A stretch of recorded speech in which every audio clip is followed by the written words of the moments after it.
Hi, I'm Ian Brown, Managing Director of Excelpoint, and you're listening to On Point, a podcast brought to you by ourselves, Excelpoint. For those of you who haven't heard of us, we're a global leader in the development of no-code technology. We help businesses all around the world to update outdated business processes, overcome business challenges, automate workflows, and streamline generally. We do this by implementing innovative, automated and highly flexible and adaptable no-code software. We typically do that 10 times faster than bespoke development. Today we're joined by Marcus Dempsey, Managing Director of InfoSec Governance. Marcus founded InfoSec Governance in 2019 to help companies increase their security awareness as well as helping to reduce their overall risk. They provide and certify businesses to Cyber Essentials and IASME governance, as well as performing security vetting, penetration testing through the same methods used by ethical hackers. Marcus, you're in the information security game, covers all sorts these days, so obviously most people in the world are aware of the threats of hackers, but it's more than that. For you, it's governance, it's risk, it's compliance with GDPR, for example, hot topic a few years ago. Yeah. Tell me a bit about InfoSec and why you founded it. Yeah, InfoSec came about mainly for helping businesses protect themselves against cyber threats or online-based threats. I noticed that more and more businesses were starting to get affected, more businesses were starting to get ransomware, companies weren't actually backing up and restoring data properly. So I saw that little niche in the market and thought, yeah, we'll set up a business, InfoSec Governance, and go from there and start helping small, medium businesses, starting to help themselves through the governance and the risk compliance of businesses. So has your background always been highly technical and always been in the area of security and cyber risks, etc.? In a way, it's kind of migrated from there. Always been in infrastructure, so I've always been the person who's been in the data centers building computers, networks and systems. With that, it comes to security. So it's just been a natural flow moving from infrastructure over to security in about the last 10 years or so. And do you think that most businesses are aware of what's out there and what they need to protect themselves and what they need to put in place in terms of good practices? I would like to say yes, but I think there's a high proportion of businesses think that they do, but when you actually delve in and talk to them and actually look at what systems they've got in place, they've got next to nothing that would actually help them protect things. A lot of businesses don't actually identify their own risks. A lot of businesses think that just because they bought a computer, it'll work. They don't think about antivirus, they don't think about backups, restoring, and all the governance and things like that go behind that. So obviously in the SME marketplace, you've got everything from startups to reasonably well-established SMEs. SMEs have a habit of either starting up and failing fast or growing quite quickly. And I guess their systems, their processes, their governance don't keep up with that growth. That's right, yeah. I mean, especially a lot of the smaller businesses, they're in there to make money, they're there to get the started and get the business running and stuff like that. And then they think that the governance and the processes and the procedures and everything like that are a second thought. And then trying to implement those processes and that later on is a lot harder. Yeah. So if you can get a new business started with all the governance and the policies and the procedures from day one and move forward and iterate and improve them as they move forward, that's always a lot better, but obviously easier said than done. Yeah. Do you find that larger companies still have problems, they're just a different set of problems? Or are the larger companies, do they have this nailed down and got it watertight? It's a bit of hit and miss. Some larger companies are great. They've got all the dedicated teams in place. They've got everything sorted. They're adhered to the various ISO certifications, 27001, 9001, things like that. Other larger ones have, I guess, expanded rapidly or brought in other companies and stuff like that. And it's just a mess of policies, procedures, or lack of policies and procedures. No one knows what's going on. And they just trundle on and hopefully nothing goes wrong. So I guess your job is all about technical protection, education, and establishing good, or if not best practices, good and appropriate practices for the size of organisation that you're dealing with. Yeah, that's about right here. We'll go in, we'll help to assist the company, we'll look at what procedures and policies and that they've got in place, if they've got anything, or we can go in and audit them. So we'll look and see if they've got best practices in place. Are they applying updates? Are they applying patches? Do they have backups? Are everyone running as a local administrator, which is a big no-no? or we can actually certify companies to Cyber Essentials, which is a best practice recommended thing by the UK government. Yeah, and I know that if you're working in public sector, Cyber Essentials is essential. You don't really get to supply public sector if you're not Cyber Essentials accredited, is that right? That's right, yeah. For government or public sector, yeah, it's a mandatory certification that you need for your supply chain. Yeah. So we're a software vendor, as you know, and we provide an application to our customers. It's used in a whole variety of different ways. Sometimes it's hosted out in the cloud, sometimes it's on premise. So from a software point of view, how much of a threat, risk, vulnerability do you see software applications providing to businesses? Yeah, I think it's quite a big risk. We test a lot of web-based applications a lot of the time. We do the penetration testing or the vulnerability scanning, like what malicious hackers would do. We use the same tools and techniques as them. So we'll go in, we'll have a look at their platform. We'll look at are they securing the best practices? Are the default passwords in place, or have they been removed? Can they capture any reset logins and things like that? So we'll go in and we'll just have a look at all the information, see what we can pull out, and then report upon that. And there's always some kind of finding that we need to do and resolve. Yeah. I guess all applications provide a certain surface that can be attacked. Yeah. So we see, rightly or wrongly, that if a customer is using our software for multiple purposes, then we've reduced that surface down hugely because it's one piece of software for multiple purposes. Yeah. So if that's hardened and proved against threats, it's in all of those different areas. Would you see that as a good practice? Yeah, I would definitely say that as a good practice, as well as if the company like yourself, use secure web development or secure best practices for the development of software, and they actually go through from the very start of the development process all the way through, and then you just iterate and closing off the vulnerabilities as they come through, and that helps reduce the overall risk. Yeah. And I know that since the pandemic, we've got more and more customers who are working more flexibly.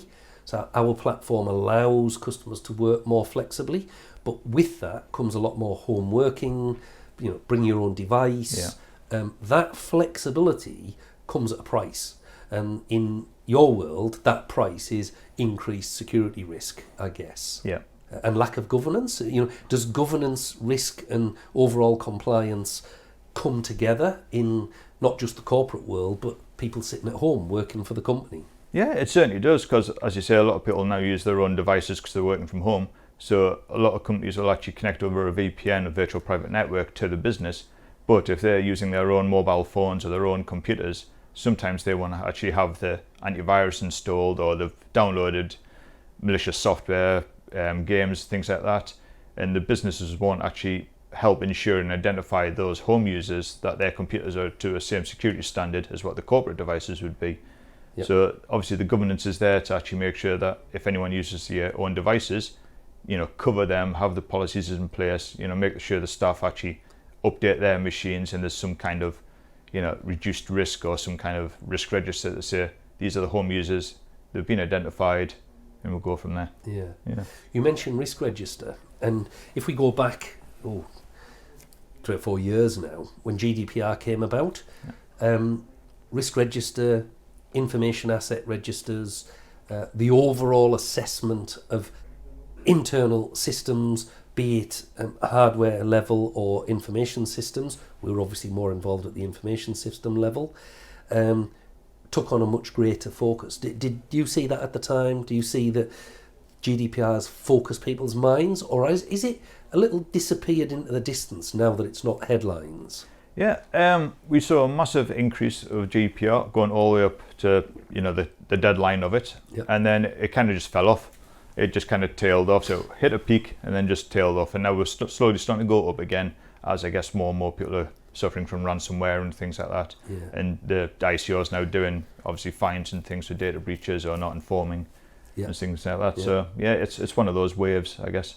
I think the Information Commissioner's Office, the publication of fines that have been issued to companies is something that isn't, in my opinion, far enough spread. And I think you can see the big companies. I've looked occasionally, not that often, but you see big companies with huge fines. But you also see small companies being hit with significant fines where they've allowed. It's not so much that a breach has happened; it's that their practices have not been deemed to be sufficient and appropriate, and they've allowed that breach to occur. Fine, there and then. Interesting. We had a customer a few years ago now, I'm trying to think, 2 or 3 years ago, who were hit by a ransomware attack, and they decided not to pay that ransomware attack. So I'll ask you a question in a second about should you pay, but they chose not to pay the hackers for that ransomware attack. But I would estimate, and this was a small business, SME size, large SME, about 250 people, I reckon that cost them at least £30,000, £25,000 to £30,000 to recover from a ransomware attack. Yeah. So, interested. A few questions in one. Should you pay a ransomware attack? Is it ever worth it? Does it happen very often? And can you, through companies like InfoSec, adequately prepare to ensure that they won't get you? You know, you've hardened enough that they go for the next people, not you.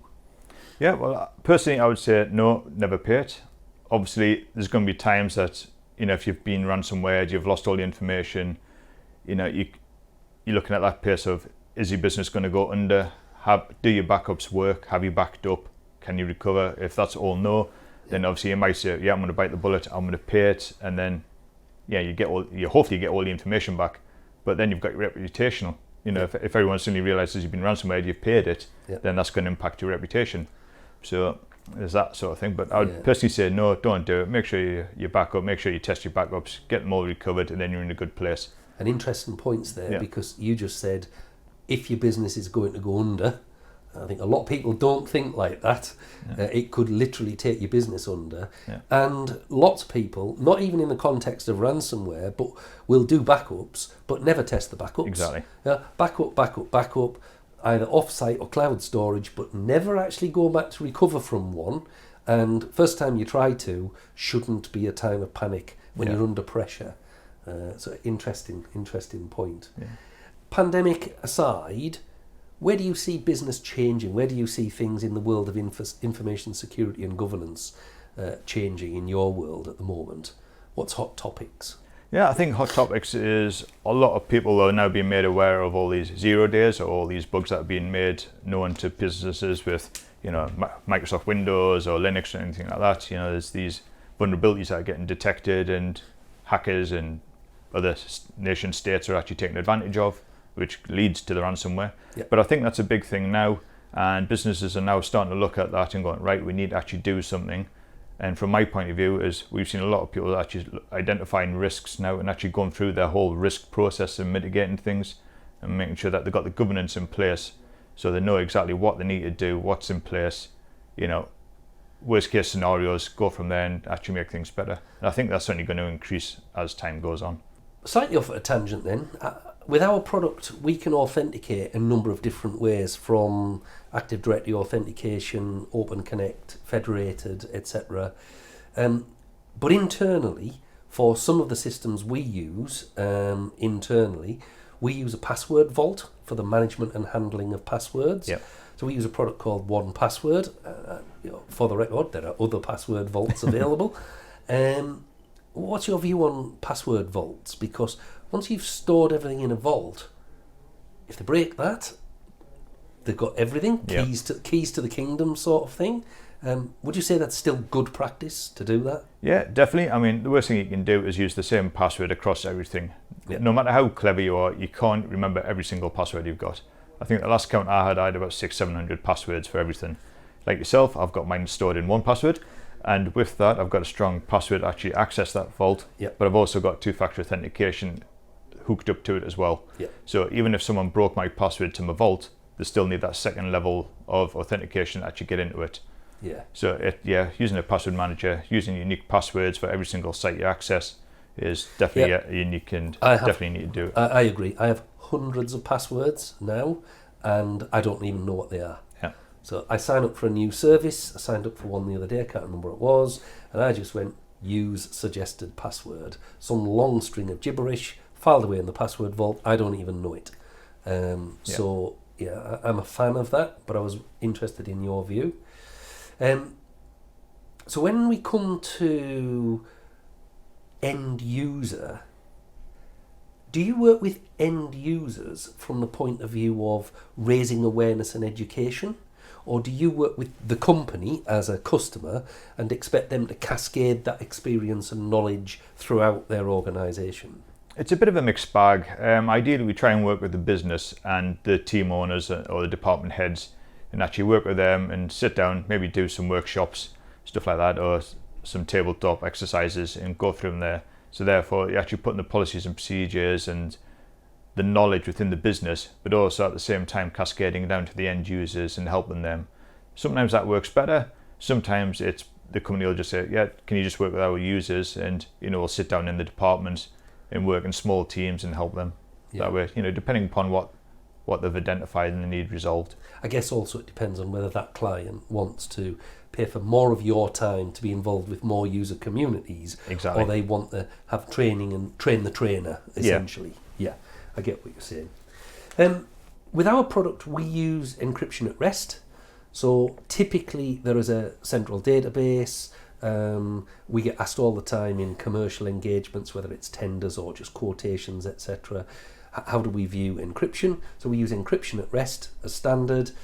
We work over a TLS 1.2 plus encrypted connection. I say that as though I know what I'm talking about. But also I'm aware that when it comes to mobile devices, and for that we can think about things like mobile phones, but also laptops. Yeah. What's your view on encrypting the device itself that the user's using? In our scenario, a user of our product doesn't really have anything on the device. It's all centralized, but lots of circumstances you're storing a lot of information on the device. Yeah, again, I would put encryption down as best practice. These days with all the latest operating systems, whether or not it's a Mac, Windows, even the mobile phones, encryption's dead easy to turn on. Normally it's turned on by default, or sometimes you can. It's a couple of clicks and it's done. So yeah, I would say definitely put it on. It's your personal information. If someone nicks your laptop, or you leave your laptop on a train or the bus station or something like that, if they take the laptop, they can't say anything. You've got that data protected, and you're not going to get done by the ICO for GDPR breaches or data breaches. Yeah. Whereas, if it's not encrypted, you potentially got all that sensitive information, personal information that is, you could be held to ransom for that. Yeah. And reputational damage. Exactly. There's been lots of high-profile cases where laptops left on a train, secret papers are left at the bus stop. Yeah. I don't know, briefcase left in a taxi. Paper is not secure. No. If you leave paper, it's humanly readable. So I guess what we're saying, if you leave a device, human nature being what it is, nobody's infallible. If you leave a device somewhere, just make sure that device, if somebody gets their hands on it, can't read the data that's on it. Exactly, yeah. And especially with businesses, organizations, if you use an Active Directory or some other kind of directory system, you can configure it centrally, so it just pushes it out to everyone. So there's no excuses. Yeah. And again, it manages your risk, and sometimes it'll probably help with the insurance as well. If you do have an incident or something like that, and the insurance company knows that you've done everything you possibly can to protect your information, it's going to look good for you. Yeah.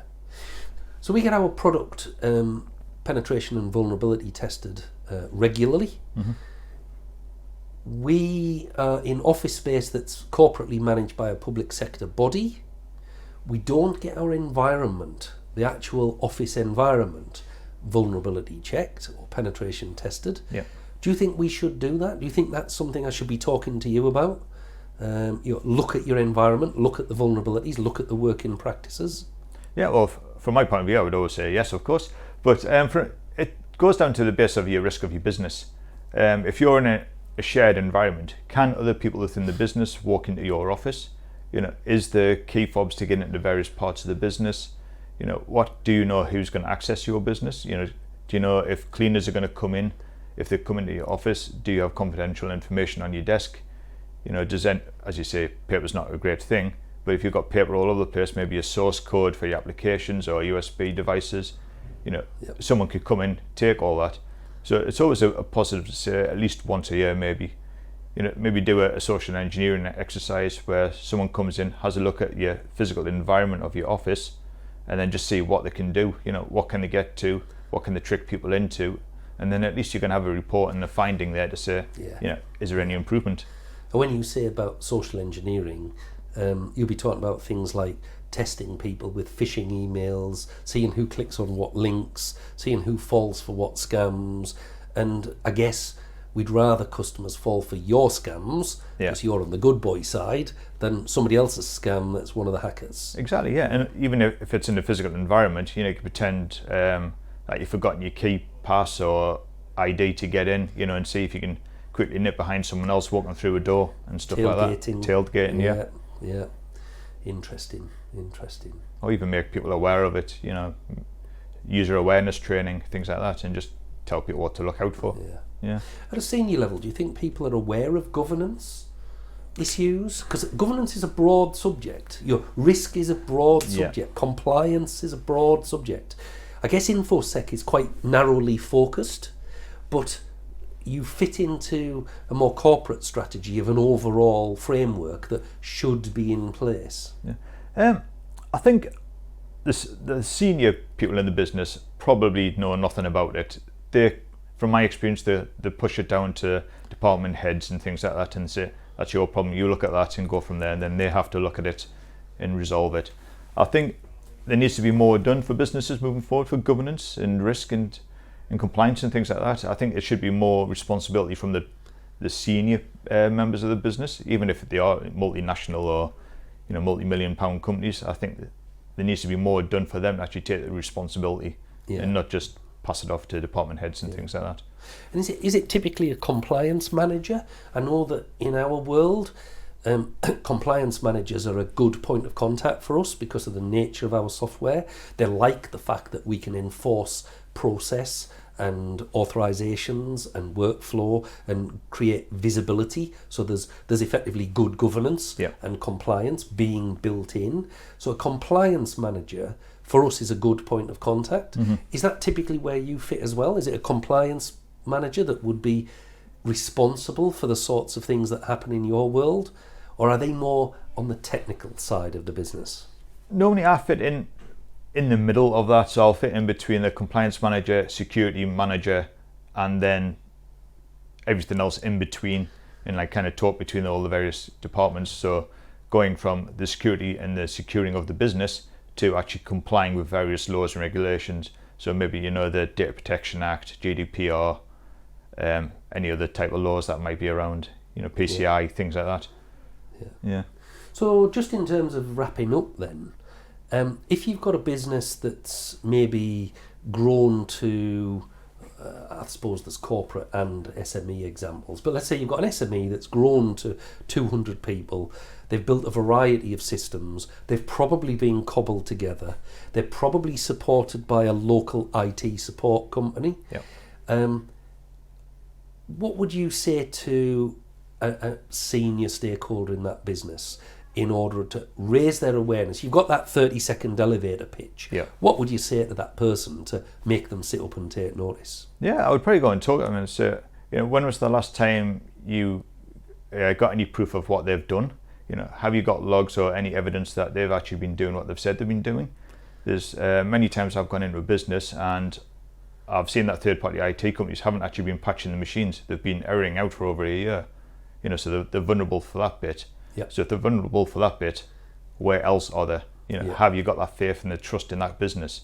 Can you, recover from an incident or anything like that and go from there? So have you ever tested it? Exactly. So this is where we come in. We come in, do a third-party audit, and then give it the customer a report and say, this is where it's all good. This is where it could be improvements. This is where it's really bad, and you need to get it fixed straight away.